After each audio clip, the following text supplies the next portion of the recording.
Harry Potter, Chapter 6 The Journey from Platform 9 3/4. Harry's last month with the Dursleys wasn't fun. True, Dudley was now so scared of Harry he wouldn't stay in the same room, while Aunt Petunia and Uncle Vernon didn't shut Harry in his cupboard, force him to do anything, or shout at him. In fact, they didn't speak to him at all. Half terrified, half furious, they acted as though any chair with Harry in it were empty. Although this was an improvement in some ways, it did become a bit depressing after a while. Harry kept to his room with his new owl for company. He had decided to call her Hedwig, a name he had found in a history of magic. His schoolbooks were very interesting. He lay on his bed reading late into the night, Hedwig swooping in and out of the open window as she pleased. It was lucky that Aunt Petunia didn't come in to vacuum anymore, because Hedwig kept bringing back dead mice. Every night before he went to sleep, Harry ticked off another day on a piece of paper as he pinned it to the wall, counting down to September 1st. On the last day of August, he thought he'd better speak to his aunt and uncle about getting to King's Cross Station the next day, so he went down to the living room where they were watching a quiz show on television. He cleared his throat to let them know he was there, and Dudley screamed and ran from the room. Uncle Vernon? Uncle Vernon grunted to show he was listening. I need to be at King's Cross tomorrow to go to Hogwarts?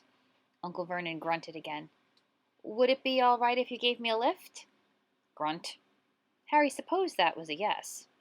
Thank you. He was about to go back upstairs when Uncle Vernon actually spoke. Funny way to get to a wizard school. The train. Magic carpets all got punctures, have they? Harry didn't say anything. Where is this school, anyway? I don't know, said Harry, realizing this for the first time. He pulled the ticket Hagrid had given him out of his pocket. I just take the train from platform 9 3/4 at 11 o'clock, he read. His aunt and uncle stared. Platform what? 9 3/4. Don't talk rubbish, said Uncle Vernon. There is no platform 9 3/4. It's on my ticket. Barking, said Uncle Vernon. Howling mad, the lot of them. You'll see. You just wait. All right, we'll take you to King's Cross. We're going up to London tomorrow anyway, or I wouldn't bother.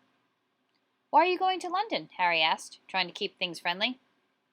Taking Dudley to the hospital, growled Uncle Vernon. Got to have that rooty tail removed before he goes to Smeltings. Harry woke at 5 o'clock the next morning and was too excited and nervous to go back to sleep. He got up and pulled on his jeans because he didn't want to walk into the station in his wizard's robe. He'd change on the train. He checked his Hogwarts list yet again to make sure he had everything he needed. He saw that Hedwig was shut safely in her cage and then paced the room, waiting for the Dursleys to get up. 2 hours later, Harry's huge, heavy trunk had been loaded into the Dursleys' car. Aunt Petunia had talked Dudley into sitting next to Harry, and they had set off. They reached King's Cross at 10:30. Uncle Vernon dumped Harry's trunk onto a cart and wheeled it into the station for him. Harry thought this was strangely kind until Uncle Vernon stopped dead, facing the platforms with a nasty grin on his face. Well, there you are, boy. Platform 9, platform 10. Your platform should be somewhere in the middle, but they don't seem to have it built yet, do they? He was quite right, of course. There was a big plastic 9 over one platform and a big plastic 10 over the other one. over the one next to it, and in the middle, nothing at all. Have a good term, said Uncle Vernon, with an even nastier smile. He left without another word. Harry turned and saw the Dursleys drive away. All three of them were laughing. Harry's mouth went rather dry. What on earth was he going to do? He was starting to attract a lot of funny looks because of Hedwig. He'd have to ask someone. He stopped a passing guard, but didn't dare mention platform 9 3/4. The guard had never heard of Hogwarts, and when Harry couldn't even tell him what part of the country it was in, he started to get annoyed, as though Harry was being stupid on purpose. Getting desperate, Harry asked for the train that left at 11 o'clock, but the guard said there wasn't one. In the end, the guard strode away, muttering about time wasters. Harry was now trying hard not to panic. According to the large clock over the arrivals board, he had 10 minutes left to get on the train to Hogwarts, and he had no idea how to do it. He was stranded in the middle of a station with a trunk he could hardly lift, a pocket full of wizard money, and a large owl. Hagrid must have forgotten to tell him something you had to do, like tapping the third brick on the left to get into Diagon Alley. He wondered if he should should get out his wand and start tapping the ticket inspector's stands between the platforms 9 and 10. At that moment, a group of people passed just behind him, and he caught a few words of what they were saying. Packed with muggles, of course. Harry swung around. The speaker was a plump woman who was talking to 4 boys, all with flaming red hair. Each of them was pushing a trunk, like Harry's, in front of them. And they had an owl. Heart hammering, Harry pushed his cart after them. They stopped, and so did he, just near enough to hear what they were saying. "Now, what's the platform number?" the boy's mother said. 9 3/4, piped a small girl, also red-headed, who was holding her hand. "Mom, can't I go?" "You're not old enough, Ginny. Now be quiet." "All right, Percy, you go first." What looked like the oldest boy marched toward platforms 9 and 10. Harry watched, careful not to blink in case he missed it. But just as the boy reached the dividing barrier between the 2 platforms, a large crowd of tourists came swarming in front of him, and by the time the last backpack had cleared away, the boy had vanished. "Fred, you next," the plump woman said. "I'm not Fred, I'm George," said the boy. "Honestly, woman, call yourself our mother? Can't you tell I'm George?" "Sorry, George, dear." "Only joking. I'm Fred," said the boy, and he went off. His twin called after him to hurry up. And he must have done so, because a second later he had gone. But how had he done it? Now the third brother was walking briskly towards the barrier. He was almost there, and then, quite suddenly, he wasn't anywhere. There was nothing else for it. "Excuse me," Harry said to the plump woman. "Hello, dear," she said. "First time at Hogwarts?" Ron's new, too. She pointed to the last and youngest of her sons. He was tall, thin, and gangly, with freckles, big hands and feet, and a long nose. "Yes," said Harry. The thing is, I don't know how to get onto the platform," she said kindly, and Harry nodded. "Not to worry," she said. "All you have to do is walk straight at the barrier between platforms 9 and 10. Don't stop, and don't be scared you'll crash into it. That's very important. Best to do it at a bit of a run if you're nervous. Go on. Go now before Ron." Okay," said Harry. He pushed his trolley around and stared at the barrier. It looked very solid.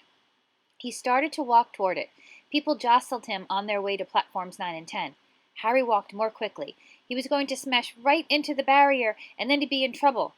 Leaning forward on the cart, he broke into a heavy run. The barrier was coming nearer and nearer.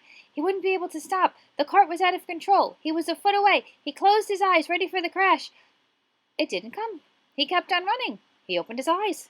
A scarlet steam engine was waiting next to a platform packed with people. A sign overhead said Hogwarts Express, 11 o'clock. Harry looked behind him and saw a wrought iron archway where the barrier had been, with the words Platform 9 3/4 on it. He had done it! Smoke from the engine drifted over their heads of the chattering crowd, while cats of every color wound here and there between their legs. Owls hooted to one another in a disgruntled sort of way over the babble and the scraping of heavy trunks. The first few carriages were already packed with students, some hanging out of the window to talk to their families, some fighting over seats. Harry pushed his cart off down the platform in search of an empty seat. He passed a round-faced boy who was saying, "Gran, I've lost my toad again." "Oh, Neville," he heard the old woman sigh. A boy with dreadlocks was surrounded by a small crowd. "Give us a look. Lee, go on." The boy lifted a lid from a box in his arms, and the people around him shrieked and yelled at something inside, as something inside poked out a long, hairy leg. Harry pressed on through the crowd until he found an empty compartment near the end of the train. He put Hedwig inside first, and then started to shove and heave his trunk toward the train door. He tried to lift it up the steps, but he could hardly raise one end, and twice he dropped it painfully on his foot. "Want a hand?" It was the red-haired twins he'd followed through the barrier. "Yes, please," Harry pointed. "Oi, Fred, come here and help." With the twins' help, Harry's trunk was at last tucked away in a corner of the compartment. "Thanks," said Harry, pushing his sweaty hair out of his eyes. "What's that?" said one of the twins, suddenly pointing at Harry's lightning scar. "Blimey!" said the other twin. "Are you—" "He is," said the first twin. "Aren't you?" he added to Harry. "What?" said Harry. "Harry Potter!" chorused the twins. "Oh, him," said Harry. "I mean, yes, I am." The two boys gawked at him, and Harry felt himself turning red. Then, to his relief, a voice came floating in through the train's open door. "Fred, George, are you there?" "Coming, Mum." With a last look at Harry, the twins hopped off the train. Harry sat down next to the window where, half hidden, he could watch the red-haired family on the platform and hear what they were saying. Their mother had just taken out her handkerchief. "Ron, you've got something on your nose." The youngest boy tried to jerk out of the way, but she grabbed him and began rubbing the end of his nose. "Mom, get off!" He wriggled free. "Ah, has Ickle Ronnie got something on his nose?" said one of the twins. "Shut up," said Ron. "Where's Percy?" said their mother. "He's coming now." The oldest boy came striding into sight. He had already changed into his billowing black Hogwarts robes, and Harry noticed a shiny red and gold badge on his chest with the letter P on it. "Can't stay long, Mother," he said. "I'm up front. The prefects have got 2 compartments to themselves." "Oh, are you a prefect, Percy?" said one of the twins, with an air of great surprise. "You should have said something. We had no idea." "Hang on. I think I remember him saying something about it," said the other twin. "Once. Or twice. A minute. All summer." "Oh, shut up," said Percy the prefect. "How come Perfy gets new robes anyway?" said one of the twins. "Because he's a prefect," said their mother fondly. "All right, dear. Well, have a good term. Send me an owl when you get there." She kissed Percy on the cheek, and he left. Then she turned to the twins. "Now, you two, this year you behave yourselves. If I get one more owl telling me you've blown up a toilet or—" "Blown up a toilet? We've never blown up a toilet." "Great idea. Thanks, Mom." "It's not funny. And look after Ron." "Don't worry. Ickle Ronnykins is safe with us." "Shut up," said Ron again. He was almost as tall as the twins already, and his nose was still pink where his mother had rubbed it. "Hey, Mom, guess what? Guess who we just met on the train?"